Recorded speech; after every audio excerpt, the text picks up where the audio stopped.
How to use AI to transcribe meeting recordings. Now what you have to do is simply head to the Zoom meeting.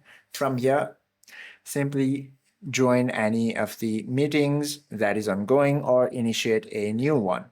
Once you start this meeting, all you have to do is simply enable the audio transcript. Tap on this more option where you should be able to find this captions option. You can also choose to give captions to your videos. As you can see, it's shown over here.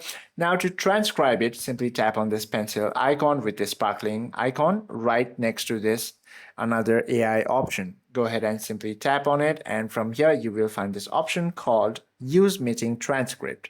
Make sure this is enabled. Now once this is enabled, tap on this Start Taking Notes, and as you can see, the meeting will be automatically recorded and its transcript will be also visible over here. I hope this video helps you out a lot. If you have any questions and queries, please do comment down below.